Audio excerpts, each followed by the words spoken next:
Hi, Dr. Taz. Hi there, how are you? Very good. How are you? We're so excited to have you on. I am beyond thrilled to be here and get to speak to everybody in Dubai and beyond. Dr. Taz, I'm hosting the fifth episode of Mary Claire's Beauty and Health podcast, and it's such an honor for us to have you with us tonight. And we can't wait to talk about everything that you're really specialized in. I don't think we can cover everything, but we can cover some of the very important points. And just very quickly, you are integrative health and wellness expert. You have written books. You're an entrepreneur. I mean, there's so much to you. You have a very inspiring story. So I would love for you to start with a bit of an introduction, how you became Atlanta's most successful holistic doctors. I would love to hear your story. That is such a loaded question and such a generous introduction for sure. I mean, I promise I never walk around thinking of myself that way, but I think my journey, like for many entrepreneurs, has been accidental. It started really with, a problem that I had, a problem with my own health, which was very contradictory, right? Because I'm a physician, I'm conventionally trained through the US, medical system, did residency, was working in the emergency room. But through those years, and remember medicine is a very long road, so we're talking about 12 years or so, was slowly getting sick and didn't realize that I was getting sicker and sicker and couldn't get answers, honestly, from our conventional system here. And a series of events unfolded. I won't bore you with, all the details of what happened to me, but ultimately I took a medication that had very devastating side effects. It dropped my blood pressure, made me very dizzy, caused me to crash a car. So I got into this car accident. But all of that really pointing me, like the universe is always trying to talk to you, is like, hey, you've got to take this into your own hands. You've got to figure this out. And so just began this journey to heal myself, to be 100% honest. And that was over 20 years ago. And once you open that box, right, it doesn't stop. So I learned about all this stuff, right? Chinese medicine, nutrition, herbal medicine, Ayurveda, and really this sort of rich literature of medicine that had been ignored and almost dismissed by the conventional medical or Western medical system. And so as I started to adopt some of those, I got better. And it really, like my journey, inspired others to also seek the same type of answers. And I realized, very quickly that this was a hunger, this was a problem. Like people really wanted solutions and they wanted answers. And that led to the center. And honestly, the growth of the center, we're now across two locations. We have a virtual platform, we have a med spa. I've written lots of books, appeared on TV over and over again. All of that, though, is really from the same place. We want a better way of doing things, we want answers. We don't want to reject conventional medicine, but we want to start maybe more naturally or holistically first. And we want to acknowledge that the body is connected. And I think, the way medicine is going, the track it's on is dividing the body into, or making the body almost like a machine where you fix a part here and there, but you don't think of it as a very interconnected web. And it couldn't be more true for women because we have that whole hormonal overlay on top of everything else already going on. Yeah, I couldn't agree more with you. So we're going to dive right into, the heart of the conversation, which is hormonal imbalances. Yes. I guess this is something that you've talked about a lot, but what are the most common hormonal imbalances that you see in your patients today? That's a great question. So, remember again, when we're talking about connection and women's health, all the hormones are related to each other. They all influence each other. But if I had to pick one, I would say the most common, can I pick two? I would say there are two that continually appear over and over again. And one is very low progesterone levels. Progesterone, remember, is the Okay. hormone that's produced more so in the second half of our cycle. It's responsible for pregnancy, for our withdrawal bleeds when we're having a period and so much more. But because of this other hormone that is off in women today, which is cortisol, because we are stressed. I actually say we're one of the most stressed generations of women, and we can talk about that in a minute. When cortisol gets out of control, progesterone bottoms out. So going back to me over 20 years ago, my progesterone was low. That was like the root of my story. And by replenishing progesterone, I was able to heal myself. Well, that pattern repeats out now in girls as young as 12 and 13, all the way to women in their mid 50s entering into menopause and beyond. And so to me, that is the most common one, with cortisol kind of tagged on right behind it. So, in your opinion, I mean, what is the main cause for these hormonal imbalances? Is it stress? I mean, as simple as I put it out there. Yeah, it's a combination. I think stress is a major driver. I think, again, the pressure on women today, on girls today, you've got all kinds of pressures, everything from the social media world to look a certain way and be a certain weight and be a certain number, to the demand to be this like perfect housewife while you're also this incredible career woman or entrepreneur, and you're this amazing mom and an amazing daughter, and you're juggling constantly, but the mechanisms are not in place to help us do all of that, right? It's not like we have like ready help to take on some of the fallout from having to do all of that. So women end up being super stressed. Young girls are stressed for social reasons, but women are stressed for the incredible responsibility that they are taking on. I call it superwoman syndrome, And so, yes, so I think stress is a big player. I think our environment is a big player, unfortunately. I think we have a more toxic environment today than we did 50 years ago. Our soil, our water, our air, we're being bombarded with toxins that we never had to deal with. And that impacts liver health, which in turn impacts hormones. And that we're seeing, again, in our very young children, and then seeing it play out all the way through the hormone cycle into menopause and beyond. Okay, so what you're saying, if hormonal imbalances are there with you early on, they carry on with you when you get older if you don't treat them right. I mean, if you don't treat them, if you don't look after yourself, correct? You nailed it. Hormone shifts. I actually have a book coming out in October called The Hormone Shift. And I actually start at 13, because I actually believe many of these patterns are there from the get-go: an unhealthy gut, an unhealthy liver, nutritional deficiencies, high stress lows or high cortisol lows. I actually believe that some of the early signs are there as young as 13. And if we could catch them, right, and educate our daughters, then wow, what a different trajectory they would be on. Like, my story wouldn't have been my story if I had known, in my 20s what I know today, as I'm much older. So yeah, I believe they perpetuate and they just kind of get compounded on each other. And women and girls have not been taught how to take care of themselves. And so if we have this information, then we can be ahead of the game rather than behind. Honestly, I so much believe in preventative care. I mean, this is something I've been obsessed over and looking into, and I'm so happy to be able to tackle this with you because, awareness is the name of the game. And the more you can spread awareness around you and teach people how to eat right, how to live right. I mean, we're all going to be stressed, but there are some of the little things that you can do to improve your life, that can really, lead into a much healthier future. I mean, so many women out there, they're trying to get pregnant, coming again to the hormonal imbalances, and they're really, it's one of the most common problems that I'm hearing about today. So it's super interesting. So coming to my next question, and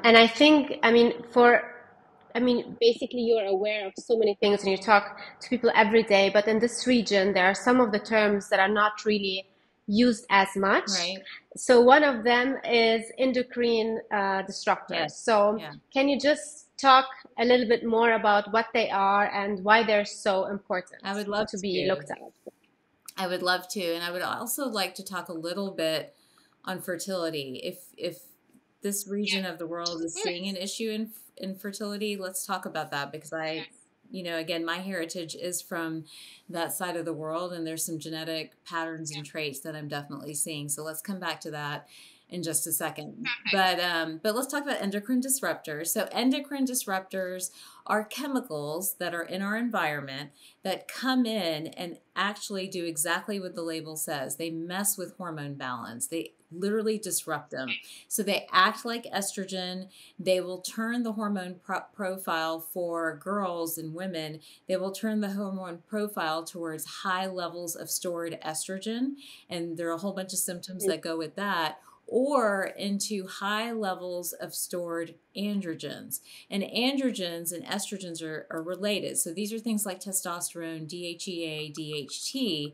So women will have symptoms of the two. Now they're found in everything from our beauty products, and we all love our beauty products, but our makeup, our hair products, our skincare, our lotions and soaps, our detergents that we use to clean our dishes or our laundry.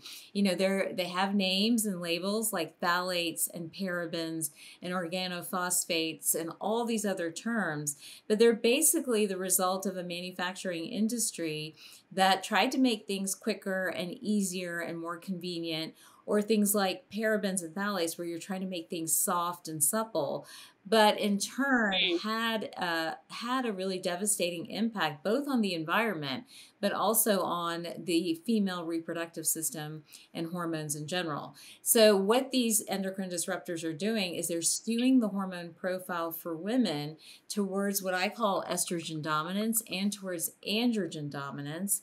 And they're almost also estrogenizing our men. So you're seeing both men and women getting very impacted by this load of environmental estrogen coming from these chemicals and these different compounds.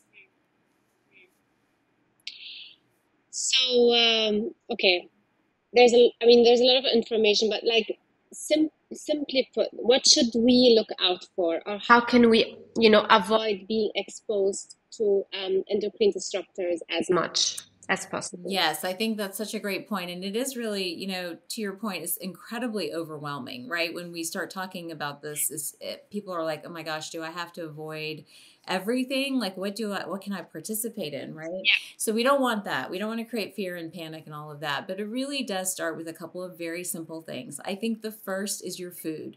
The cleaner your food, whether that's as simple as packaged versus real food, right?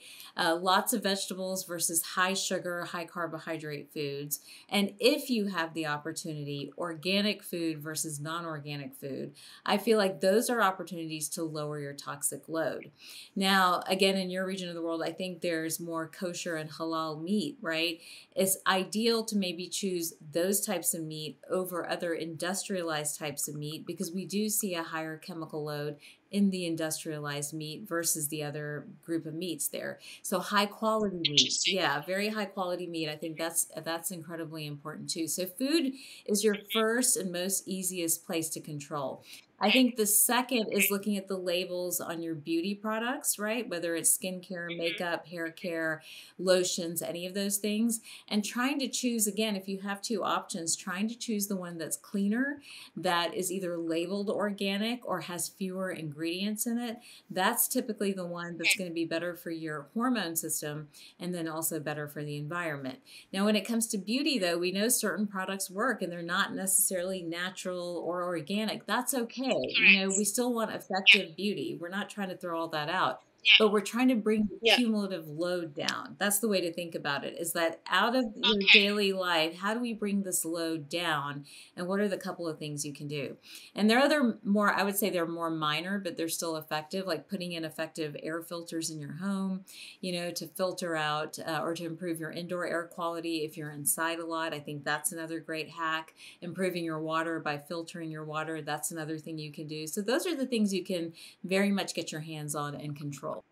This is like, but when it comes, for example, to clean beauty or all the products that we use. So what you're saying is the best thing is to turn the product around, see what the ingredients are.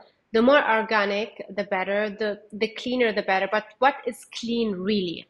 That would be, I think, my question, because clean beauty doesn't really have a clear definition, or does it in your like in your books? Is there anything? Yeah, I think, so it's tricky. I think the fewer preservatives, dyes, a chemical, the lower the number of ingredients, that is a cleaner product. But if we wanted to get really academic about it, the Environmental Working Group, everyone has access to that. It's the EWG. They run a database Okay. of all the different products, the ingredients in them, and they actually test and rate them to see sort of where they stand in the world of a chemical load and how much is in them and how much is not. So that's a good resource, I feel like, for most of us to go on and just sort of cross-check the brands. Let's discuss our part of the world a little bit, coming back to the Yeah, fertility let's topic. absolutely. Yeah. Um, and our part of the world, family is extremely important. Having kids is a big part of our culture. I'm not saying like it's Right. our culture, but it's a big part of our Right. culture. And around us, I have so many girls in their late 20s, early 30s that are really struggling with getting pregnant. And for me, it was always, like I had this image in my mind. It could be, stress related. It could be, food related. But honestly, I never really thought about endocrine disruptors. So we should dive into this a little bit Yes, more I if love if this. you want. Yeah, Yeah. I love this topic. Here's what I think is happening. And of course, everyone's got their own story. So I don't mean to generalize by any means. But here's what I think is happening. I think essentially there is a problem with insulin or the blood sugar hormone. Okay, so that's the hormone that regulates what your levels of blood sugar are in your body. In many Arab populations, Indian populations, there is a predominance of undiagnosed PCOS or polycystic ovarian syndrome. And so much so that the Society for Endocrinology has redefined how we diagnose it. It's no longer you have cyst on your ovaries, therefore you have PCOS. It's now the fundamental issue is what is your insulin doing and what is your blood sugar doing. Here's what's happening for Mm-hmm. many of us with this genetic trait, and it's huge in our culture and sort of amongst the Arab in the Arab world too. And I think this is why. And stress does play into this, and chemicals do play into this too. And I think that's why the numbers of this is going up. But what happens is the liver, remember, is very responsible for managing blood sugar and insulin. If that liver is bombarded by cortisol, the stress hormone, by chemicals, by processed and packaged and convenience foods, then the liver cannot do a good job of regulating blood sugar and insulin. So insulin levels go up and blood sugar levels go up. When they go up, it blocks ovulation. It is the number one reason why women can't get pregnant. And it gets missed even here in the States all the time in practice. I have so many women that have gotten pregnant after seeing us because this fundamental issue has been missed. If you can improve blood sugar regulation, if you can improve insulin resistance, then you're going to improve ovulation. You also have to bring the androgens down. Now, we just talked about how the chemicals skew you to estrogen dominance or androgen dominance. So you do have to bring some of these dirty hormones, is what I call them. You do have to bring those levels down again to help the liver do its job so that it can help the ovulation process. So ovulation for these women is not happening because their blood sugars are high, their insulin is high, their livers are kind of toxic or overburdened, so to speak, and therefore they have either very high levels of estrogen with very low levels of progesterone, or they have very high levels of androgens, which in turn block ovulation. So they can't get pregnant. And where do these women need to start? I mean, it starts with really cleaning up the gut, so going on an anti-inflammatory diet, so removing things like gluten and dairy and really getting, a lot of the good healthy fats in, eating protein at regular intervals, getting rid of all the packaged and convenience foods. And then from an exam room standpoint, many of these women have had to go on either metformin, which helps with blood sugar regulation, or we've had to put them on natural versions of that, which is myo-inositol and choline. And then we block androgens. And again, there are medication ways of doing this, and there are also natural ways of doing it. But if we can help women get diagnosed with this particular condition, I promise you a lot of your friends will not be having the struggles that they're having right now, because even here I see it under the radar all the time. And there is a skewing towards the Arab and Indian population for sure. And a normal day of Dr. Taz, if I mean you're seeing, I don't know, I mean I don't know if you have a normal day. Let's put it that way. But so how do you, what do you like? Do you see a lot of clients per day? I mean, How if I would want to get pregnant and I'm not able to, and I really want to look at it from a completely different way than conventional medicine, I would come to you. What would be the process? Such a great question. So my passion and what we've created at Center Spring MD is the merging of Eastern and Western medicine. So we have a very clear methodology, and it's a methodology that really does work. So it's what a lot of you have already seen in the exam room. So we do a history, we do a physical exam, but we are also doing Chinese medicine diagnostics. We're doing about a 3-day nutrition recall. We're doing Ayurvedic diagnostics. We even do sort of vibrational or energetic diagnostics. We put all of that together. We order labs. So I will look at all your hormones, and we'll look at inflammation markers, liver markers, toxicity markers. We put all of that together. And what we're trying to get everyone, women, men, everybody, even children, what we're trying to get everyone to understand is that we have 5 bodies, right? There's a physical, emotional, mental, spiritual, and energetic body. We are trying a social body. And what we're trying to do is help people identify which area they need to focus on, put all that information together in the context of hormone balance and inflammation and gut health and nutrition and all these other ideas. So we're trying to really help people understand themselves. Everyone has a unique recipe for them, right?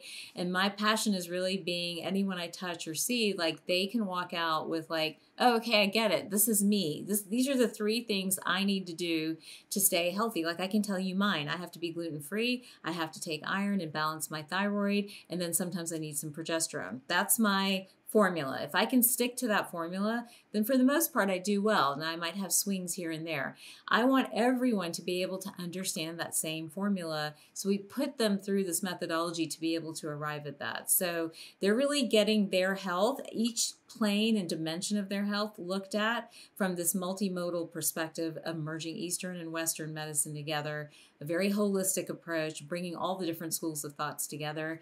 And I'm so passionate about it. That's why I want to grow it and bring it to Dubai, bring it to Europe, bring it to other places, because honestly, we have people flying in from all over telling me they can't find this and they're not able to find a place that kind of puts it together. They'll find this person or this piece or that piece, but they're like me over 20 years ago, having to figure it out on their own and trying to piece it all back together again. And I think also, Dr. Taz, I think, if I look at my everyday life, crazy life cycle, all right? And as you said, we as women, we do a million, we're trying to represent good mothers, good wives, good friends, good entrepreneurs, good what we want to do a million things at Right. the same time. I don't think we have enough time in order to listen to our bodies. And I think this is really something.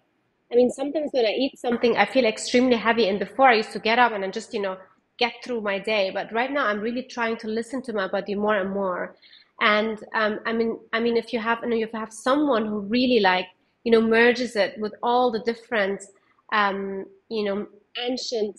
medicines Yeah. and whatever you put together in order to really be able to understand your body. I think this can create magic. It Um, does. I am, it's what keeps me going. You realize I'm almost in my 15th year of running the practice, and I don't have to keep, I'm not in a position in my life where I have to do anything anymore, but it is so rewarding and it is such a need. It's like my mission to really help, because remember, it's like a Chinese medicine concept is that your child is only as healthy as you, right? They would never treat a child and a mom separately. You always treated them together. They were a unit. And so, as yeah, I've done my work, it's like if I can make the moms healthy or if I can make a woman healthy, I've not just impacted that woman. I and my team, I should say, I have a big team now, but we have impacted not just one woman. We've impacted probably the 20 other people who she's responsible for, right? I bet you could name 20 people that you're responsible for in your life and you influence, right? Because that's what women do. And so it is a very important thing to say women are the center of community. They're the center of family. A community and a family is only as healthy as its mother or as the female figure, And so we want to make everybody as strong and healthy as possible so that message of health can then bleed out into the men and into children and into everybody else. I would like to, really know, I mean, is there anything that has happened in hormonal health and integrative medicine, like recently, any breakthrough, anything that we should be looking out for, anything exciting? Well, I think the number one thing is a lot more awareness around it and a lot more ways of checking it.